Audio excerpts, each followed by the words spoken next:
ஏழாவது மாதிரி பரீட்சையில் முதலாம் பக்க வினாக்களுக்கு விடை காணும் விளக்கத்தை பார்ப்போம்.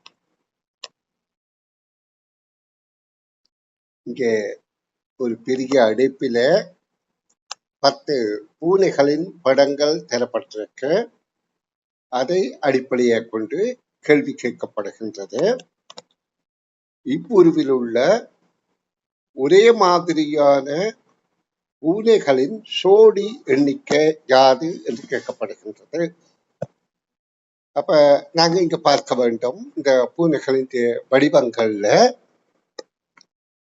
முதலாவது பூனையோடு எதற்கு சோடி இருக்கின்றது என்று பார்த்தால், இந்த காது நிலக்கப்பட்டதாக ஒன்றுமில்லை, ஆனபடியால் அது பொருத்தமில்லை. இரண்டாவதாக சோடி சேரக்கூடிய இருக்கின்ற இயல்பு இருக்கின்றதா என்றால், இரண்டாவதிலையும் வால் அரைவாசி நிலக்கப்பட்டது ஒன்றுமில்லை. மூன்றாவது பூனையை பார்க்கின்ற போது வால் பூரணமாக நிலக்கப்பட்டது ஒன்று இருக்கின்றது. அதே போல கீழ் வரிசையிலும் இறுதியாக ஒன்று இருக்கின்றது. அப்போ ஒரு சோடி நிச்சயமாகி விட்டது. இனி அடுத்ததாக அடுத்த பூனையை பார்க்கின்ற போது அது சாதாரணமாக கோடுகளால மட்டும் இருக்குது. அதே தொடர்பான பூனை கீழே காணப்படுகின்றது. அப்ப அது இரண்டாவதாக தொடர்புள்ளதாக நாங்கள் கருதி கொள்ளலாம். இனி மூன்றாவது பூனையை பார்க்கின்ற போது அதுவும் இரண்டாவதோட தொடர்புள்ளதாக இருக்கின்றது. ஆனபடியால் நாங்கள் அதை மூன்றாவது இரண்டாவதுக்கு தொடர்பு உள்ளதாக இருக்கிறபடியால் அதில் நாங்கள் பார்க்க முடியாத காரணம் என்னென்றால், பூனையின் இமைப்பகுதி இங்கே நிலக்கப்பட்டிருக்கு. ஆனபடியால் அது இமைப்பகுதி நிலக்கப்பட்டு கீழே இருக்கின்றதோடு ஒப்பிட்டு பார்க்கின்ற போது இமைப்பகுதி நிலக்கப்பட்டது அதே வரிசையிலே அடுத்ததாக இருக்கின்றது. அப்ப அது மூன்றாவது பொருத்தமாக இருக்கின்றது. இனி நாங்கள் இதுல பார்ப்பதற்கு வேற சோடியில இதுல இது பொருத்தமில்லை, இது பொருத்தமில்லை. ஆகவே 3 என்பதே கேள்விக்கான விடையாகும். இது கற்புலனாற்றல், கண்ணால பார்த்து புரிந்து கொள்ளுதல். இனி அடுத்த வினாவுக்கு விடை காண்போம். இப்பிரிவில் உள்ள ஒரே மாதிரியான அடுத்த வினா, மயிர்கொட்டி குறித்து இலையை தின்ற ஒழுங்கு யாது? உங்களுக்கு தெரியும், அழகான வண்ணாத்தி பூச்சி பறக்கின்றதை பார்த்திருக்கிறோம். இந்த வண்ணாத்தி பூச்சியின் வாழ்க்கை வட்டத்தில் ஒரு பருவம்தான் மயிர்கொட்டி பருவம். இந்த மயிர்கொட்டி பருவத்தில வண்ணாத்தி பூச்சியாகின்ற மயிர்கொட்டியை மக்கள் விரோதியாக கருதுவார்கள். ஏனென்றால் அது உடம்பில பட்டால் சுளைக்கும், கடிக்கும். அதே நேரம் அது குருத்தி இலைகளை உண்டு விவசாயிகளின் எதிரியாக காணப்படுகின்றது. அப்ப இங்கேயும் ஒரு மயிர்கொட்டி குருத்தி இலையை தின்ற ஒழுங்கு காணப்படுகின்றது. இதிலே எது முதலாவது நடக்கின்றது என்று பார்த்தால், சி என்பதை பார்த்தால் சியிலே இலை அப்படியே இருக்கின்றது, மயிர்கொட்டியே காணவில்லை. அப்போ முதலாவது சி என்பது பொருத்தமாக இருக்கின்றது. பிறகு பி என்பதை பார்த்தால் மயிர்கொட்டி இலையை நோக்கி வருகின்றது, அப்ப அது பொருத்தமாக இருக்கின்றது. அடுத்தது ஏ, மயிர்கொட்டி இலையை குருத்தி இலையை கொஞ்சம் சாப்பிடுகின்றது, டி சாப்பிட்டு விட்டு செல்கின்றது. அப்போ முதலாவது விலையே பொருத்தமானதாக இருக்கின்றது. உள்ளொடி பரீட்சை மாதிரி பரீட்சை 7 இரண்டாம் பக்க வினாக்களுக்கு விடை காணும் முயற்சியில் ஈடுபடுவோம். மெழுகுவர்த்தி ஒளியூட்டப்பட்ட ஒழுங்கு எது? இங்கே முழுமையான மெழுகுவர்த்தி இருக்கின்றது. அந்த மெழுகுவர்த்திக்கு கிட்ட தீக்குச்சி போன்றது. மெழுகுவர்த்தி எரிய ஆரம்பிக்கின்றது. எரிந்த பிறகு மெழுகு உருகி இருக்கின்றது. அப்ப இந்த ஒழுங்கில முதலாவதாக நாங்கள் கருதக்கூடியதாக இருப்பது சி என்கின்றது ஆகும். அது ஒரு மெழுகுவர்த்தி இருக்கின்றது, இன்னும் தீ வைக்கவில்லை. அப்ப சி தான் முதலாவது. அடுத்ததாக அதை நோக்கி தீக்குச்சியை கொண்டு வருகின்றார். பற்ற வைத்த தீக்குச்சி மெழுகுவர்த்திக்கு அருகில் கொண்டு வரப்படுகின்றது ஏ. அடுத்தது மெழுகுவர்த்தி தீ மூட்டப்பட்டு எரிந்து கொண்டிருக்கின்றது. அடுத்தது மெழுகு உருகி இருக்கின்றது. அப்ப இரண்டாவது விடையே பொருத்தமானது. இனி நாங்கள் அடுத்த வினாவை பார்ப்போம். அடுத்த வினாவில ஒரு வகுப்பறையில் குறித்த எண்ணிக்கையில் மாணவர்களும் குறித்த எண்ணிக்கையில் பாங்குகளும் உள்ளன. அவற்றில் ஒரு வாங்கில் 4 வீதம் அமர்ந்தால் 3 வாங்குகள் மீதமாக இருக்கும். 3 வீதம் அமர்ந்தால் இன்னும் ஒரு வாங்கு தேவையாக இருக்கும். அவ்வகுப்பறையில் உள்ள மாணவர்கள் எண்ணிக்கையும் பாங்குகளின் எண்ணிக்கையும் என கேள்வி கேட்கப்படுகின்றது. ஆனா தரப்பட்ட சித்திரப்படத்துக்கும் பாங்குகள் எண்ணிக்கைக்கும் வினாவுக்கும் எதுவித தொடர்பையும் காணவில்லை. ஏனென்றால் இங்கு முறையே என்று கேட்கப்பட்டிருக்கின்றது. அப்ப முதலாவது அவ்வகுப்பறையில் உள்ள மாணவர் எண்ணிக்கை வர வேண்டும், இரண்டாவது பாங்குகளின் எண்ணிக்கை வர வேண்டும். மாணவர் எண்ணிக்கை 53, 48, 50 என இருக்கின்றதா? இங்க இருக்கிறதோ 7 மாணவர்கள். பாங்குகள் இங்கே 3 தான் இருக்கு, இங்க 15, 15, 15 என்று இருக்கின்றது. அப்ப 15 பாங்குகள் இல்லை. ஆகவே இந்த சித்திரப்படம் சும்மா காட்சிப்படமாக இருக்கின்றதை ஒழிய புரிந்து கொள்வதற்கு அதற்கும் வினாவுக்கும் எந்த சம்பந்தமும் இல்லை. கேள்விக்கு போவோம். இப்ப இதுல சொல்லதன்படி நாங்கள் ஒரு வகுப்பறை மாணவர்களுக்கு குறித்த அவற்றில் ஒரு வாங்கில் 4 வீதம் அமர்ந்தால் 4 பேர் ஒரு வாங்கில் அமர்ந்தால் 3 வாங்குகள் மீதமாக இருக்குமா? அப்ப நாங்கள் ஒவ்வொரு வினாவாக பார்ப்போம். இதிலே 53 மாணவர்கள் இருக்கிறார்கள். அவர்கள் 4 பேர் படி அமர்ந்தால் நாங்கள் 4ஆல வகுத்து பார்க்கணும். 4ஆல வகுத்தால் 1, மிகுதி 1, 13 4ஆல வகுப்படவில்லை மீதி இல்லாமல். அப்ப இந்த விடை பொருத்தமற்றது. இப்ப 48 4ஆல வகுத்து பார்ப்போம். நிச்சயமாக தெரியும் 12 என்று. அப்போ 3 மீதமாக இருக்கிறது, பொருத்தமாக இருக்கின்றது. அதே நேரம் இந்த 48 மாணவரும் 3 வீதம் அமர்ந்தால் இங்கே 3ஆல வகுத்தோமா இருந்தால் 1, 3, 18, 16 பேர் ஒரு வாங்கு தேவையாக இருக்கும். ஒரு வாங்கு தேவையாக இருக்கும். அப்ப இரண்டாவது விடையே பொருத்தமானது. இதுல என்ன சூட்சுமம் என்றால் 1 நிமிட நேரத்துல நாங்கள் இந்த கேள்விக்கு விரைவாக விடை காண்பதுதான் எங்களுடைய ஆற்றல். அதற்குத்தான் இந்த பயிற்சிகள் நிச்சயமாக உதவி செய்யும். சரி, இனி அடுத்த வினாவை பார்வையிடுவோம். 5வது வினா. 4 கொப்பிகள் 3 பேனாக்களின் விலை 300 ஆகும். 3 கொப்பிகள் 4 பேனாக்களின் விலை 260 ஆகும். ஒரு கொப்பி ஒரு பேனாவின் விலை எவ்வளவு? இந்த வினாவின் சந்தர்ப்பத்தில் நான் கூற விரும்புறது என்னென்றால், இது 10 வயது பாலகர்களுக்கான பரீட்சை. அப்ப இந்த பரீட்சை வினாக்களை தயாரிக்கின்ற போது நாங்கள் எதை கருதுகிறோம் என்றால், இது பாலர்களின் உள்ளார்ந்த ஆற்றல், அதாவது வினாக்களை சரியாக அணுகுகிற ஆற்றல் இருக்கான்றுதான் பார்க்கிறது. அப்ப அவர்களது மாபெரும் ஆற்றலை நாங்கள் எதிர்பார்க்கவில்லை. இப்ப பாருங்க, இதுல இந்த வினாவில தரப்பட்ட தகவல்களை நல்லா புரிந்து கொள்ளணும். 4 கொப்பி 3 பேனா, 3 கொப்பி 4 பேனா, ஏதோ ஒரு தொடர்பு இருக்கின்றது. என்ன தொடர்பு இருக்கின்றது? இந்த கொப்பிகளின் எண்ணிக்கையை கூட்டினாலும் 7, பேனாக்களின் எண்ணிக்கையை கூட்டினாலும் 7. அவற்றின் விலை 300, 260 என்று தனியாக தரப்பட்டிருக்கு. அப்ப 320, 260 கூட்டினால் 560 ரூபாவுக்கு 7 சோடி பொருட்கள். இங்க வினாவில ஒரு சோடி பொருள் இந்த விலை கேட்கப்படுகின்றது.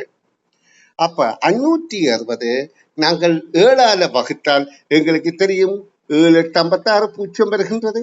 அப்ப 80 என்பது விடையாகின்றது. அப்ப இப்படியான வினாக்கள் கடந்த கால அரச பரீட்சை வினாக்களை வைக்கத்தான் இதை ஆதாரமாக தயாரிக்கின்றோம். அதுல நீங்க அணுகி பார்த்தா தெரியும், அதுல இப்படியான ஒரு சூட்சமான பின் அமைப்பு இருக்கின்றது. இனி 6வது வினாவுக்குள் நுழைவோம். இதை ஏன் நான் இவ்வளவு விரிவாக சொல்கின்றேன் என்றால், பிள்ளைகள் எதிர்வரும் பரீட்சையில வினாக்களை பார்த்து அச்சமடைய தேவையில்லை. கடந்த கால அரச பரீட்சை வினாக்கள்ல உள்ள இலகுவழி சூட்சுமங்களை புரிந்து கொண்டால் நிச்சயமாக இந்த வினாக்கள் அதற்கு உதவி செய்யும். நிச்சயமாக பரீட்சை இலகுவாக இருக்கும். இனி அடுத்த 6வது வினாவுக்கு போவோம். எண்வரிசையில் தவறான எண்ணை தெரிவு செய்க. இங்கே இந்த எண்வரிசையை எங்களுக்கு உற்று நோக்கின உடனே தெரியணும். 3 9 16 5 5 26 6 6 36 7 7 6 36 7 7 தவறாக இருக்கின்றது. 9 சரியாக இருக்கின்றது. 12 12 144 சரியாக இருக்கின்றது. 7 7 என்றால் 49 வரணும் இல்லை. 8 என்றால் 64 வரணும் இல்லை. 9 9 85 இருக்கின்றது. அப்ப இங்க சதுர எண் அமைப்பில்லை. இது 3 வர்க்கம். 3 தர 3 நிரல் 3 நிறை 3 3 9.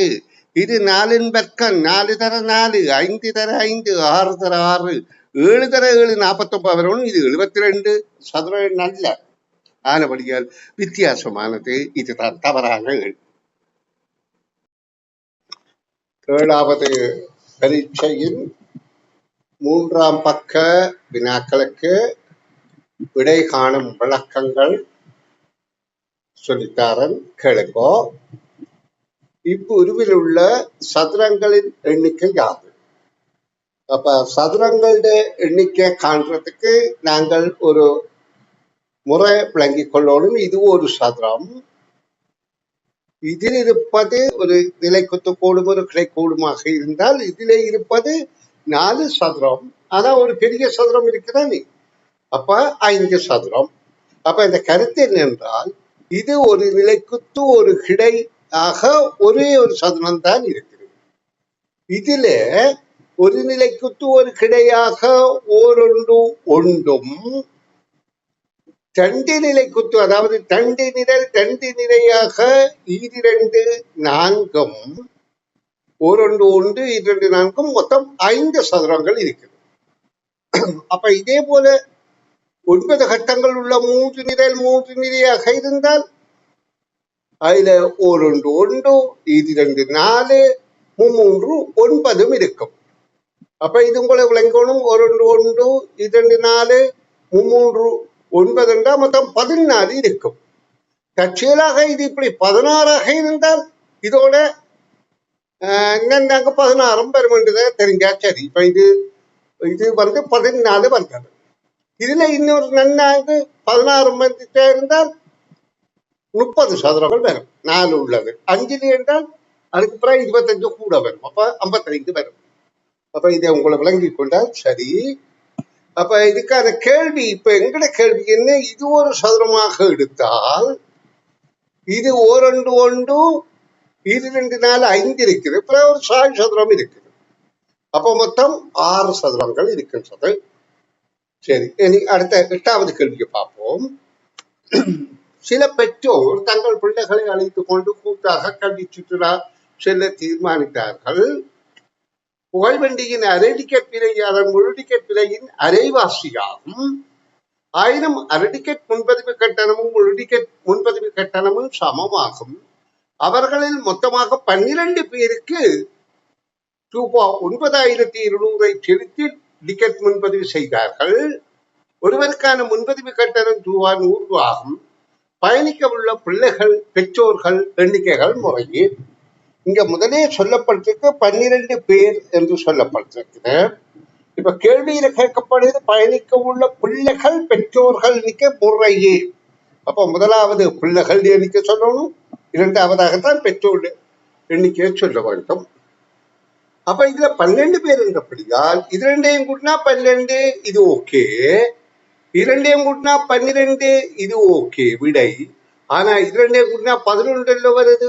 ஆனபடியால் இந்த விடை பொருந்தாது. ஏன் 12 பயணிகள் இங்க சொல்லப்பட்டிருக்குது. அப்ப இந்த விடையை நாங்கள் கவனத்துல கொள்ளாமல் மற்ற கருத்துக்களுக்கு ஏற்ப எந்த விடை பொருத்தம் என்று பார்ப்போம். இப்ப இங்க சொல்லப்படுது 9,200 ரூபாய் 12 பேருக்கு செலுத்தி இருக்கணும். ஆனா ஒரு ஆளுக்கு பதிவு கட்டணம் 100 ரூபாய். அப்ப 12 பேருக்கு 100 ரூபாய் படி 12 பேருக்கு 1,200 ரூபாய் வரும். அப்ப இந்த 9,200 தானே 1,200 கழிக்கணும். 1,200 கழித்தால் 8,000 ரூபாய் தான் மொத்த டிக்கெட் கட்டணம். ஆனா டிக்கெட் கட்டணம் சொல்லப்படுது அரைவாசி கட்டணத்தின் 2 மடங்கு முழு டிக்கெட் உண்டு. அப்ப நாங்க இந்த எண்ணிக்கையை வைத்து பார்ப்போம். மாணவர்கள் 8 பேருக்கு அரைவாசி டிக்கெட், பிள்ளைகளுக்கு, பெரியோர்களுக்கு முழு டிக்கெட். அப்ப இது அரை போல 2 மடங்கு தானே ஒன்று. அப்ப இதுல 8 பேருந்த டிக்கெட் காசு கிட்டத்தட்ட இந்த 4 பேருடைய டிக்கெட் காசுக்கு சமனாக இருக்கும். 8 அரை என்றால் 8.5 பேருக்குன்னா 4. அப்ப 4 4 8 என்றபடியா இந்த 8,000க்கு இந்த விடைதான் பொருத்தமாக இருக்கின்றது. அப்ப நாங்க அடுத்த கேள்வியை பார்த்தா அது தவறாக இருக்கும். இது அரை என்று சொன்னால் அரை 3.5 வருகின்றது, இங்க 5 வருகின்றது, அப்ப 8 என்று வருகின்றது. அப்ப அது பொருந்தாது. அதனுடைய இந்த விடையும் பொருந்தா, இது ஏற்கனவே பொருந்தா இருக்கும். அதனுடைய முதலாவது விடைதான் பொருத்தமானது. இனி அடுத்த வினாவுக்கு விடை காணுகின்ற விளக்கத்தை பார்ப்போம். கரண் 1 மணி நேரத்தில் 30 பக்கங்களை படிப்பார். ஆயினும் கவி 2 மடங்கு வேகத்தில் புத்தகத்தை படிப்பார். கரண் ஒரு புத்தகத்தை காலை 9 மணிக்கு வாசிக்க தொடங்கினான். கவின் அப்புத்தகத்தின் இன்னொரு பிரதியை காலை 9:30 மணிக்கு படிக்க தொடங்கினான். ஏனில் அவர்கள் இருவரும் அந்த புத்தகத்தின் எந்த பக்கத்தை எத்தனை மணிக்கு ஒன்றாக படிப்பார்கள். இப்ப இதுல எங்களுக்கு முதலில் சொல்லப்படுகின்றது, கரணை விட 2 மடங்கு வேகத்தில கவின் புத்தகம் வாசிப்பானாம். கரண் 9 மணிக்கு படிக்க தொடங்கிறது, கவின் 9:30க்கு படிக்க தொடங்குகிறான். இதுல கரண் என்பவன் முதல் 1 மணி நேரத்தில் 30 பக்கம் படிப்பான். இவன் 2 மடங்கு சொன்னா 1 மணி நேரத்தில் 60 பக்கம் படிப்பான். இப்ப 9 மணிக்கு தொடங்கினவன் 9:30க்கு கரண் 9:30க்கு 30வது பக்கம் படித்து கொண்டிருப்பான். சாரி, 1 மணி நேரத்தில் 30 இருந்தால் அவன் 1 மணி நேரத்துல அரைவாசி தான் படித்து கொண்டிருப்பான். 15வது பக்கம் படித்து கொண்டிருப்பான். 1 மணி நேரத்துல 30 படிப்பார். இப்ப அரை மணி நேரத்துல 15 பக்கம் படித்து கொண்டிருப்பார். ஆனால் இப்ப கவின் 9க்கு தொடங்கிக்க அவன் அடுத்த 10 மணிக்குள்ள அவன் 2 மடங்கு வேகம் என்றபடியா 30 பக்கத்தை படித்துருவான். இப்ப இவன் 9:30 10க்கு போகிக்க அடுத்து 15 பக்கம் 30, அதாவது 9 10 மணி போகிக்கல 2 பேரும் 10 மணி 30ஆம் பக்கத்தை 2 பேரும் படித்துக் கொண்டிருப்பார்கள். எத்தனை மணிக்கு? 10 மணிக்கு. அப்ப 2வது விடைதான் பொருத்தமானது. இது விரைவாக பிள்ளைகள் ஊகித்து விடை காண வேண்டிய வினாக்கள். இனி அடுத்த கேள்வியை பார்ப்போம். ஒரு குழுவில் 30 மனிதர்கள் இருந்தார்கள். அவர்களில் 18 மனிதர்கள் தமிழ் மொழியில் பேசுவார்கள், 22 மனிதர்கள் ஆங்கில மொழியில் பேசுவார்கள். அக்குழுவில் உள்ள ஒவ்வொருவரும் 2இல் ஏதாவது மொழியில் பேசுவார்கள். சிலர் 2 மொழிகளும் பேசக்கூடியவர்கள் இருந்தார்கள். அவர்கள் எண்ணிக்கை யாது? இதே அரச வரிக்கையில் ஒரு கேள்வி வந்தது. ஒரு விளையாட்டு மைதானத்துல சிலர் தொப்பி அணிந்திருக்கிறார், சிலர் குடி அணிந்திருக்கிறார், சிலர் தொப்பியும் குடையும் அணிந்திருக்கிறார்கள். அப்ப குடி அணிந்த வேண்டிய எண்ணிக்கை, தொப்பி பிடித்த வேண்டிய எண்ணிக்கையை விட அந்த மைதானத்தில் இருக்கிறவர்கள் எண்ணிக்கை குறைவாக இருந்தது. அப்ப அதை 2ஐயும் கூட்டி அந்த மைதானத்தில் 2 பேரை கழித்தால் 2ஐயும் தொப்பியும் குடையும் அணிந்தவர்கள் எண்ணிக்கை வரும். அதே மாதிரி அதே கல்வியைத்தான் இப்ப மாற்றி இருக்கு. அப்ப 30 மனிதர்கள் இருக்கிறார்கள். ஒரு 2 செயற்பாடு, மொத்தம் 30 மனிதர்கள் இருந்தார்கள். அவர்கள் 18 பேர் தமிழ் பேசுவார்கள். அப்ப தமிழ் பேசுறது 18 பேர், ஆங்கில மொழி பேசுறது 22 பேர். அப்ப 18 22 இருந்தா 40 வந்துச்சு. அப்ப 10 பேர் 2 மொழியை பேசக்கூடியவராக இருந்திருப்பார்கள்.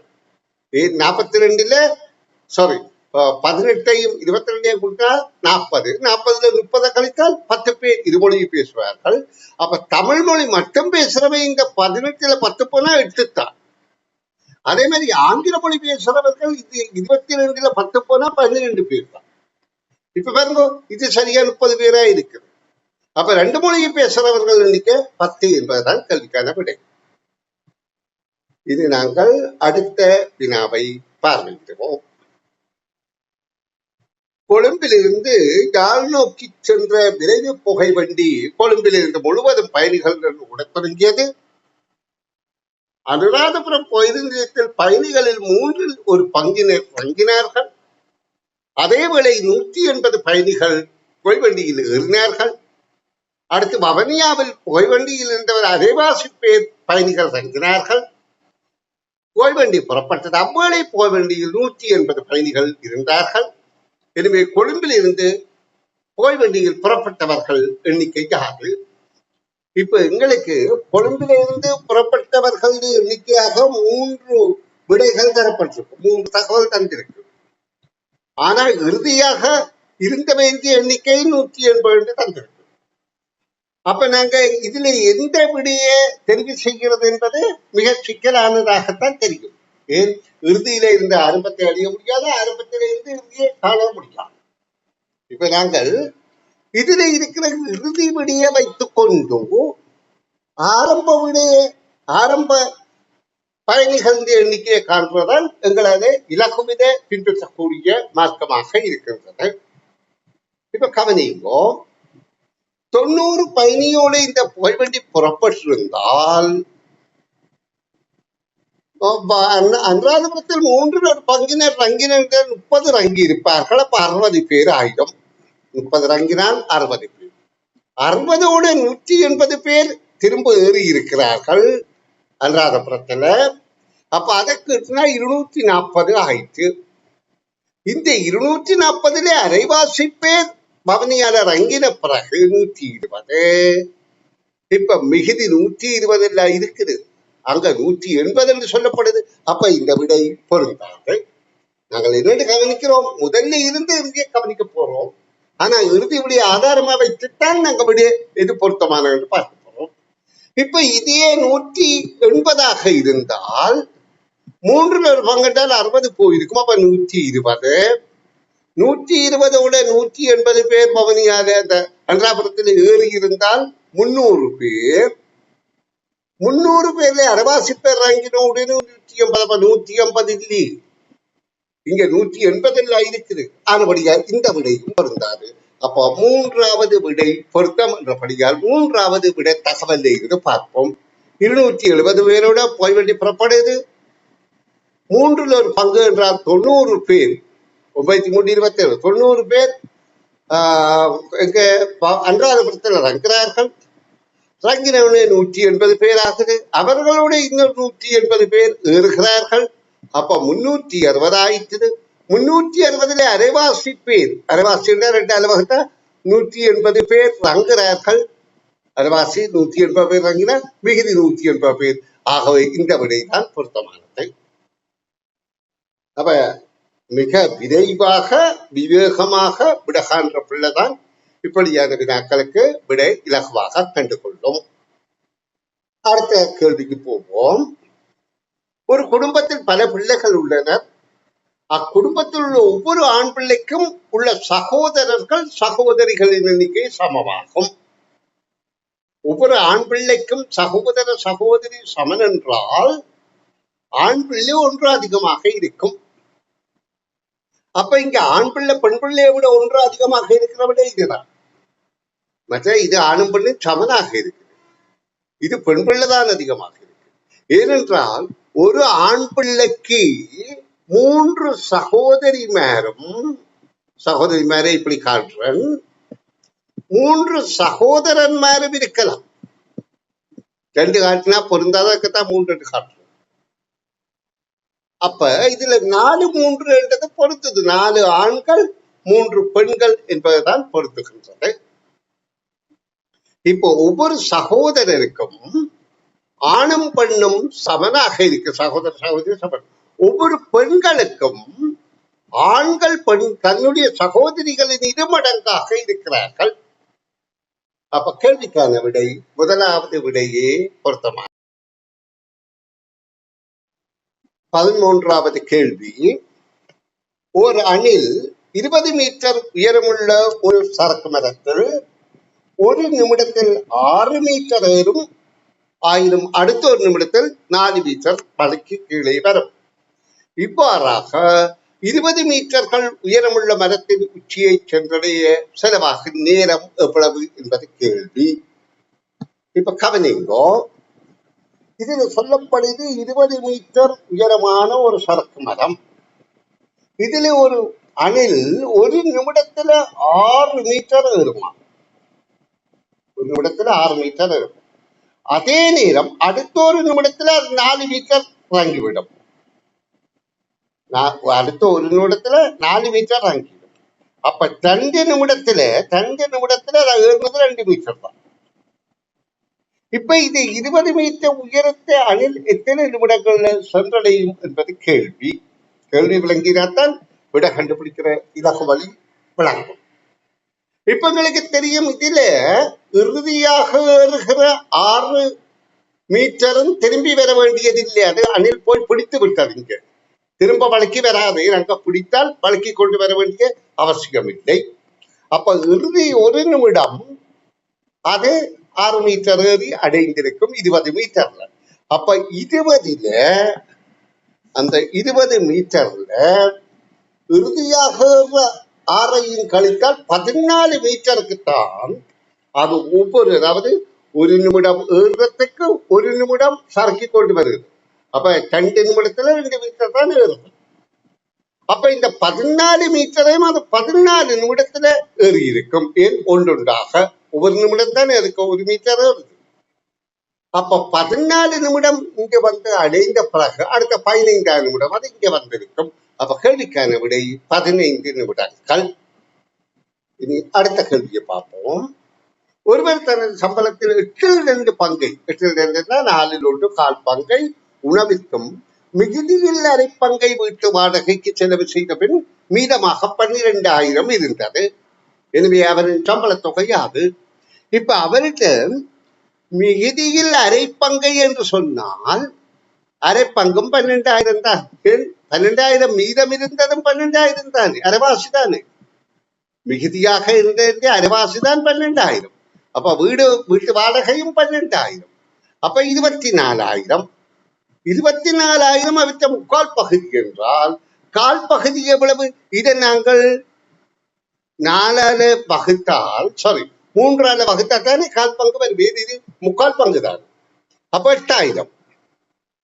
அப்ப 8ஐயும் 24 32,000 என்பது முழு தொகை என்பது பொருந்துகின்றது. இனி அடுத்த கேள்வியை பார்ப்போம். ஒரு உணவகத்தில் 4 வடைகளும் 2 கப் தேநீரும், அதேவேளை 4 வடைகளும் 3 கப் தேநீரும் வழங்க வேண்டிய தொகை அதற்கு கேட்கப்படுது.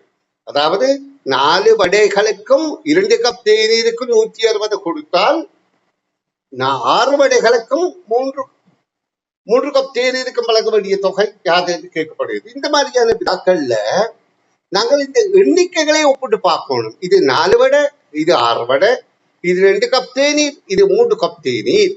அப்ப இதுக்கும் என்ன தொடர்பு? இது 2 இது 1ஆக இருந்தால் இது 3 என்பது இதன் 3 மடங்கு, 2 3 மடங்கு, இது 1 3 மடங்கு. அப்ப இது ஒரு கணித தொடர்பு இருக்கின்றது. அப்ப எங்களுக்கு தெரியணும். இப்ப இதுக்கு 160 என்றால், அதாவது 4க்கு 160 என்றால் அதாவது 2 வடை ஒரு கப் தேநீருக்கு இதன் அரைவாசி 80. 80 3 மடங்கு தானே இதுக்கு செலவாகுது. ஏன் இதை பாருங்க, 2 போல 3, 1 போல 3. அப்ப 80 3 மடங்கு 240 என்பது கேள்விக்கான விடையாகும். இனி அடுத்த வினாவை பார்ப்போம். ஒரு பண்ணையில் ஆடுகளும் கோழிகளுமாக 20 இருந்தன. அவற்றின் கால்களின் எண்ணிக்கை 64 ஆகும். அப்பண்ணையில் உள்ள கோழிகள் ஆடுகள் எண்ணிக்கைகள் முறையே. அப்ப நாங்க இதுல என்ன செய்யணும் என்றால் 20ஐயும் கோழியாக நினைத்துக் கொள்வோம். அதுதான் இலக்க வழி, வேற வழி இல்லை. இது இலகுவா கண்டுபிடிக்கிற வழிகள் ஒன்றில் 20 கோழியா நிற்கலாம், அல்ல 20 மாடு நிற்கலாம். கோழியா நிற்கிறது நல்லவே இருந்தா 2 கால். அப்ப 20 கோழியா இருந்தால் 40 கால் இருக்கணும். ஆனா இங்க 64 கால் இருக்குது. அப்ப 24 கால் கூடுதலா இருக்கு. 24லே எத்தனை 2 இருக்கின்றது? 2ஆல வகுத்தா 12 இருக்கின்றது. அப்ப 12 2 கால் கூட இருக்கின்ற வழியா 12 ஆடுகளாக இருக்கின்றது. 20ல 12 ஆடு என்று சொன்னால் 20ல 8 கோழிகளாக இருக்கும். இப்ப கேள்வி என்ன? கோழிகள் ஆடுகள் எத்தனை? கோழி 8 என்று கண்டோம், ஆடுகள் 12. 8ம் 12 என்ற முதலாவது விடையே பொருத்தமானது. அப்ப இந்த இடத்துல நாங்கள் இது குறைந்த எண்ணிக்கையோ அதை வைத்து கண்டுபிடிக்கிறோம். கூடின எண்ணிக்கையை வைத்து கண்டுபிடிக்கலாம். என்றால் 20ஐ மாடா நினைத்தால் 20 தர 4 வரும். ஒரு ஆட்டுக்கு 4 கால், 20 80 கால். அப்ப 80ல இங்க 64 கால் இருக்கிறது. 64 கால் இருக்கின்றது. கழித்த உடனே 6 1 2 படி இதுல 8 இருக்கு. அப்ப 8 கோழி. 8 கோழி என்றால் 20ல 12 ஆடு என்பது அந்த முறையிலையும் கண்டுபிடிக்கலாம். ஆனா குறைந்ததை பார்த்தால் எங்களை கணிக்கிறது இலக்காக இருக்கும். அடுத்த 17வது கேள்வி. ஒரு நாள் ஒரு நன்கொடையாளர் 144 அபியாச குப்பிகளை கொண்டு வந்து அன்றைய தினம் வகுப்பில் இருந்த வகுப்பில் இருந்த அனைத்து மாணவர்களுக்கும் சமமாக பகிர்ந்து வழங்கினார். வகுப்பில் இருந்த மாணவர்கள் சிலர் அன்றைய தினம் வருகை தரவில்லை. அவர்களும் வந்திருந்தால் ஒவ்வொருவருக்கும் 2 கோப்பி வீதம் குறைவாக கிடைத்திருக்கும். வகுப்பில் மொத்த மாணவர் எண்ணிக்கையும் அன்றைய தினம் வருகை தந்த மாணவர் எண்ணிக்கை கேட்கப்படுது. இப்ப இந்த கேள்விகளை பார்த்த உடனே நாங்கள் இதனுடைய தகவல்களை பார்க்கணும். 24 மாணவர், 24 மாணவர், 24 மாணவர். அப்ப வகுப்புல உள்ள மாணவர் எண்ணிக்கை 24. அப்ப 16 பேர் வந்திருந்தால் 8 பேர் வருகை தராமல் இருந்திருப்பார்கள். அப்ப இங்க 144 கோப்பிகள் தானே கொண்டு வந்திருக்கிறார். அப்ப 24 பேரும் வந்திருந்தால் நாங்க 24 பகுத்து பார்த்தால் 24 12 படியா 24 6ஆக இருக்கும். ஒருவருக்கு 6 கோப்பி வீதம் தந்திருப்பார். ஆனா வராதபடியா இப்ப 8 படி கிடைத்தது சொல்லப்படுது. 2 வேதிகமா கிடைத்திருக்கிறது. அப்ப இந்த 144 8ஆல வகுத்தால் என்ன விடை வருது என்று பார்ப்போம். 144 8 படி எங்களை கிடைக்கணும் என்றால் 8ஆல வகுத்தால் 18 என்ற விடை கிடைக்கிறது. அப்ப 2வது விடைதான் பொருத்தமானது. விவேகமாக விரைவாக விடை காண வேண்டும். இனி நான் அடுத்த வினாவுக்கு விடை காண் விளக்கம் தருகின்றேன். 18, 19வது வினாக்களுக்கு கவனிங்கோ. ஒருவர் தனது உண்டியலில் 1000 ரூபாய் வைத்திருந்தார். ஒவ்வொரு மாதம் முதல் வாரத்திலும் 780 ரூபாய் போடுவார். ஒவ்வொரு மாதம் இறுதி வாரத்தில் 500 ரூபாய் எடுத்து கொள்வார். இவ்வாறாக எத்தனையாம் மாதம் முதல் வாரத்தில் அவர் இட்ட பணம் இட்ட பின் அத்தொகை 3000ஆக இருக்கும். இப்ப இதுல தரப்பட்ட தகவலின்படி முதல்ல 1000 ரூபாய் இருக்குது உண்டியல்ல. இறுதியிலே அவர்கிட்ட 750 இறுதி வாரத்துல முதல் வாரத்துல தான் கேட்கப்படுது. அவர் இறுதி வாரத்துல தான் இந்த 500 ரூபாய் எடுக்கிறது இறுதி வாரத்துல. ஆனா முதல் வாரத்திலே இல்லை. அப்ப முதல் வாரத்துல இந்த 750 இருக்கும். அப்ப 1750 ரூபாய் அதுக்கு நிச்சயமாக இருக்கும். ஆனா மற்றும்படி மாதம் ஒவ்வொரு மாதமும் 250 தான் சேரும். 750ல 500 போனா 250 தான் சேரும். அப்ப 3000 ஆகிறதுக்கு இது 3000த்துல கழிப்போமா இருந்தால் 1250. 1250ல எத்தனை 250 இருக்கு என்று பார்த்தால் 5. அப்ப முதல் இருந்த ஆரம்பத்தில் இருந்த 1000 மாத கணக்கில் வராது. அப்ப இந்த 5 மாதத்தோடு இந்த 750 இறுதி மாதத்தையும் சேர்த்தால் 6 மாதங்கள்ல 3000ஆக இருந்திருக்கும்.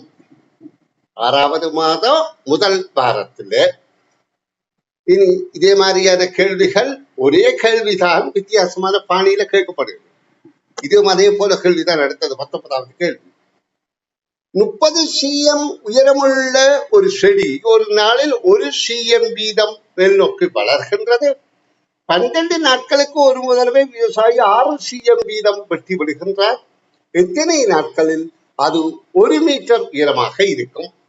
1 மீட்டர் தான் 100 cm. அது ஆரம்பமே 30 மீட்டராக 30 cm இருக்கிறது. அப்ப 70 cm அது வளர வேண்டும். ஆனா இந்த 70ல 12 cm வளருகின்ற கட்டத்தில தான் அவர் 6 cm வெட்டுவார். அப்ப 12 cm நாங்கள் இதுல 10 cm கழித்தால், ஏன் ஆறாண்டு வகைப்படக்கூடியதா இருக்கும். 10 cm கழித்தால் 60 cm. 10 cm இதுல கழிப்போமா என்றால் 60 cm. 60 சென்டிமீட்டருக்கு அது வளர்வதற்கு, அதாவது 60 என்றால் ஒரு தடவையில 12 cm வளருது. 12 60, அதாவது 12 cm வளருது. 6 தான் மிஞ்சுது. 12ல 6 போகுது. 6 போனால் 6 cm, அதாவது ஒரு 12 நாள்ல, இதுல 12 நாள்ல அது 6 cm தான் வளருது. அப்ப 12 நாள்ல 6 cm என்றால் இந்த 60 வருவதற்கு அது 12 தர 10 என்றால் 120 நாட்கள் செல்கின்றது. மிகுதி 10 நாள்ல அடுத்த 10 வளர்ந்திருக்கும். 130 ஆயிட்டு. அப்ப 130 என்பதுதான் கேள்விக்கான விடையாகும். புரிந்திருப்பீர்கள் என எதிர்பார்க்கின்றோம்.